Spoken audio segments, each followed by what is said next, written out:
So present generation లో love ఎలా ఉందని చెప్పడానికి ఇంకొకరు మనతో ఉన్నారండి. మీ పేరు? కృష్ణ నాయుడు. ఇప్పుడున్న జనరేషన్ లో లవ్ ఎలా ఉంది? Okay, love point of view opinion ఏంటంటే ఇద్దరి వైపు తప్పులు ఉంటాయండి. సో మనకి మూవీస్లో కూడా అదే చూపిస్తున్నారు. సో తప్పు ఒక వైపు ఏం లేదు, రెండు వైపులు ఉంటుంది. సో ఇక్కడ నేను జెంట్స్ పాయింట్ ఆఫ్ వ్యూ ఒకటి చెప్తాను. జెంట్స్ ఏం ఎక్స్పెక్ట్ చేస్తారంటే సాక్రిఫైసెస్ ఎక్స్పెక్ట్ చేస్తారు ఫ్రమ్ లేడీస్. లేడీస్ ఏం ఎక్స్పెక్ట్ చేస్తారంటే ఎక్స్పెక్టేషన్స్. ఏది కోరుకుంటే అది ఇచ్చేయాలి, అంటే అది తీసుకురావాలి.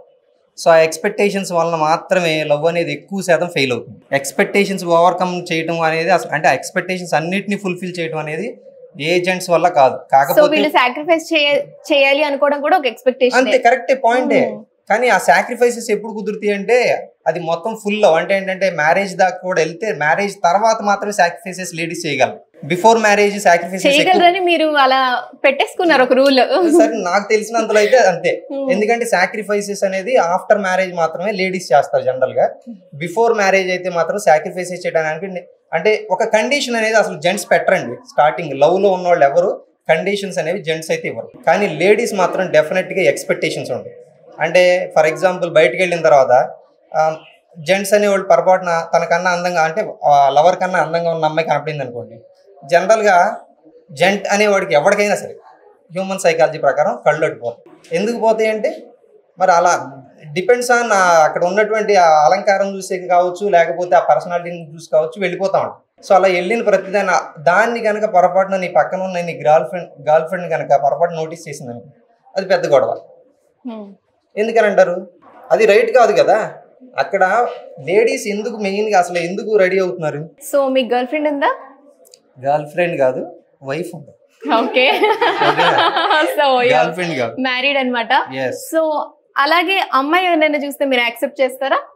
అదే కదా చెప్తుంది ఇక్కడ. సాక్రిఫైసెస్ కరెక్టే, అలా చూస్తే యాక్సెప్ట్ చేయాలి. అమ్మాయిలు సాక్రిఫైసెస్ చేయాలి అంటారు మీరు. వాళ్ళకి అదే ఇక్కడ ఇద్దరిని తప్పు పట్టడానికి కొన్ని అంశాలు ఉన్నాయి. ఒకటి ఏంటంటే జెంట్స్ లేడీస్ వచ్చేసేసరికి ఏమో ఎక్స్పెక్టేషన్స్ ఉంటాయి వాళ్ళ దగ్గర. ఎక్స్పెక్టేషన్స్ జెంట్స్ అనేవాళ్ళు 100లో 95% ఎక్స్పెక్టేషన్స్ ఫుల్ఫిల్ చేస్తారు. కానీ లేడీస్ వైపు వచ్చేసరికి వాళ్ళు ఏం చేస్తారంటే రీజన్స్ ఎదుగుతారు. అంటే దీన్ని ఇలా ఎందుకు తీసుకున్నావు నువ్వు, అలా తీసుకోకూడదు కదా, అలా తీసుకోకుండా ఉంటే సరిపోద్దిగా అని, అంటే లేడీస్ కన్విన్స్ చేయడానికి ట్రై చేస్తారండి జెంట్స్ని ఎప్పుడు కూడా. సో అందుకే మగవాళ్ళు ఎప్పుడు కూడా పిచ్చోళ్ళే నన్ను అడిగితే. డెఫినెట్ గా గెలవడానికి లేడీస్ ఆల్వేస్ గెలవడానికి ట్రై చేయడం కాదు, అసలు గెలుస్తారు అంతే. నువ్వు అల్టిమేట్ మోటివ్ ఏంటంటే గెలుస్తారు అంతే. నువ్వు ఎన్ని చేసినా ఫ్యామిలీలో కావచ్చు, లవర్స్ మధ్య కావచ్చు, అమ్మాయిలే గెలుస్తారు. ఎందుకు గెలుస్తున్నారు అంటే జెంట్స్ కూడా ఏం చేస్తారంటే ఎక్స్క్యూజ్ చేస్తారు. ఏముంది చిన్నదే సరే పోని, తన్నే గెలవని. అంటే ఎక్కువగా దీన్ని తీసుకోరనమాట. ఏది ఛాలెంజింగ్ గా, ఎందుకు తన మాట ఎందుకు గెలవనివ్వాలి. కానీ ఆఫ్టర్ మ్యారేజ్ అయిన తర్వాత కొన్ని ఇయర్స్ పాస్ అయిన తర్వాత అప్పుడు కొంచెం అనిపించింది అనమాట జెంట్స్కి. ఏమనిపించింది అంటే ఏంటి ప్రతి మాట మన మీద రుద్దుతున్నారు, లేకపోతే ప్రతిదీ వినాలని ఎందుకు ఎక్స్పెక్ట్ చేస్తుంటాను. సో అప్పుడు కొంచెం రెసిస్ట్ చేయడం మొదలవుతుంది. సో ఆ రెసిస్ట్ చేయడం వలన మూలాన్ని మాత్రం ఇప్పుడు ప్రజెంట్ జనరేషన్ వాళ్ళు ఎక్కువ డైవర్స్ దగ్గరికి వెళ్ళిపోతున్నారు. రెసిస్ట్ ఇన్ ది సెన్స్ ఏంటంటే మనకి ఫర్ ఎగ్జాంపుల్ అమ్మాయి కనుక ఇండిపెండెంట్ గా ఉండాలని అనుకుంటుంది. ఫర్ ఎగ్జాంపుల్ అబ్బాయిలు మాత్రం ఎందుకు చేంజ్ అయిపోతున్నారు? ఫస్ట్ మ్యారేజ్ అయిన తర్వాత ఒకలా ఉంటారు. మీకు సింపుల్ ఎగ్జాంపుల్ అండి, అబ్బాయిలు అమ్మాయిల గురించి చెప్దాం. సో అబ్బాయి ఇప్పుడు ఫర్ ఎగ్జాంపుల్ అబ్బాయికి ఒక 1 lakh శాలరీ జాబ్ ఉంది. అమ్మాయికి జాబ్ ఉండాలనే కన్స్ట్రైంటే పెట్టుకోడు అబ్బాయి. అంత పిచ్చోడు అబ్బాయి. అంతే కదా, అబ్బాయి కోరుకుంటాడా? కానీ కోరుకున్నా సరే ఆ కన్స్ట్రైంట్స్ చాలా తక్కువ అబ్బాయి. మరి అమ్మాయి ఎందుకని? అమ్మాయి ఇండిపెండెంట్ ఉమెన్ అనుకున్నాం. ఫర్ ఎగ్జాంపుల్ తనకు కూడా ఒక 1 lakh శాలరీ వస్తుంది. అసలు జీరో ఉన్నోడిని ఎందుకు చేసుకోవట్లా? ఈవెన్ లవ్ చేసినా కానీ చేసుకోదు. అంటే వాళ్ళకి ఇంకా ఎక్కువ ఎక్స్పెక్టేషన్స్ ఎక్కువ అమ్మాయిలకి ఎక్స్పెక్టేషన్స్ డెఫినెట్ గా. ఎందుకంటే నా లగ్జరీస్ ని ఫుల్ఫిల్ చేయగలడా ఆఫ్టర్ మ్యారేజ్. లగ్జరీస్ ఫుల్ఫిల్ అవ్వని తెలిసిన మరుక్షణం డెఫినెట్ గా అంటే తన ఒక డ్రీమ్ లో ఉంటుంది. అది అవ్వదు వీడి దగ్గర అని తెలుసుకుంటే నెక్స్ట్ వెంటనే ఇంకోళ్ళ దగ్గరికి వెళ్ళిపోతుంది. దాంట్లో నో డౌట్. ఎందుకంటే లగ్జరీస్ ని ఫుల్ఫిల్ చేయాలి. అబ్బాయిలు డౌరీ తీసుకోకుండా మ్యారేజ్ చేసుకునే వాళ్ళు ఉన్నారంటారా? డౌరీస్, అసలు డౌరీ అనే కాన్సెప్ట్ దగ్గరికి వస్తే ఇప్పుడు మంచిగా ఇస్తాను ఇంక ఎక్స్ప్లెనేషన్. డౌరీస్ కాన్సెప్ట్, అసలు డౌరీస్ అని ఎందుకు అంటున్నారండి? డౌరీ అనేది ఎక్కడ ఉంది? సో నన్ను ఒక మాట అడగమంటారా? డౌరీ అనేది లేదండి. ఇప్పుడు డౌరీ అనేది కాన్సెప్ట్ అసలు లేనే లేదు ఇండియన్ ట్రెడిషన్ లో. నేను ఒకటి చెప్తానండి.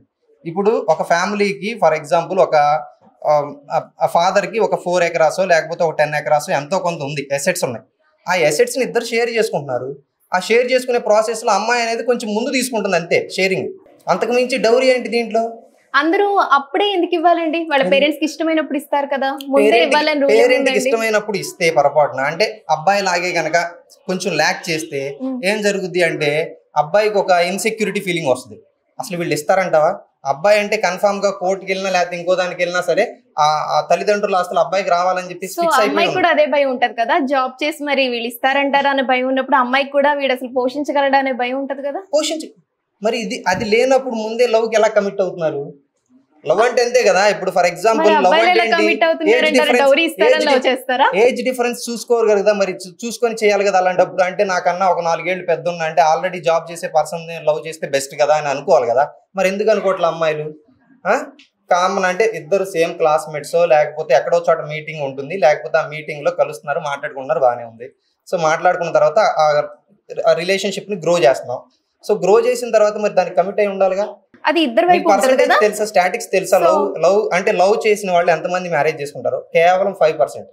నేను అదే అడుగుతున్నా, లవ్ చేసుకున్న వాళ్ళందరూ మ్యారేజ్ చేస్తారు కదా. 5% లో కలిసి ఉండేది ఎంతమంది తెలుసా? కేవలం 2%. అంటే లవ్ మ్యారేజెస్ అన్ని కూడా ఫెయిలే. ఎవరి వైపు తప్పు ఉందంటారు? సో దాన్ని బట్టి అంటే all the guys, so just you will careful. So 2% fail అంటే 2% పాస్ ఉన్న లవ్ అనేది, లవ్ సక్సెస్ అనేది చాలా వేస్ట్ అన్నాడు.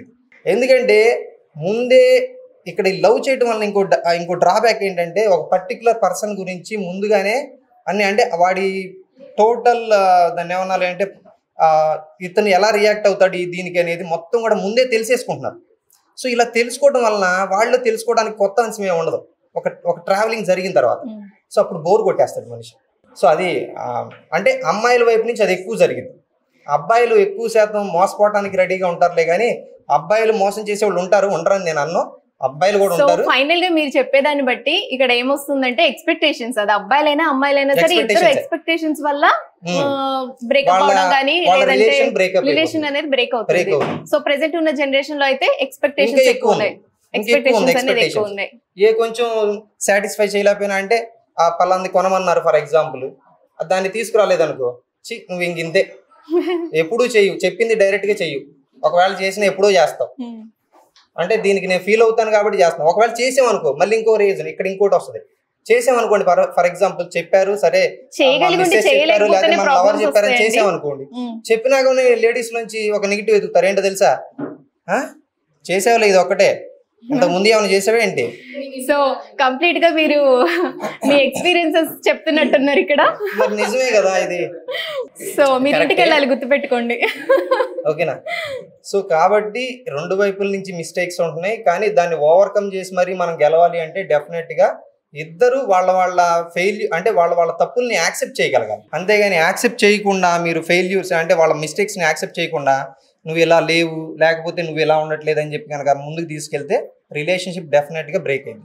ఇద్దరు యాక్సెప్ట్ చేయాలి మిస్టేక్స్ని, ఒకళ్ళు కాదు ఇద్దరు యాక్సెప్ట్ చేయాల్సిందే. సో ప్రజెంట్ జనరేషన్ వాళ్ళకి ఇదే నేను ఇచ్చే మెసేజ్. థ్యాంక్ యూ అండి, థ్యాంక్ యూ సో మచ్.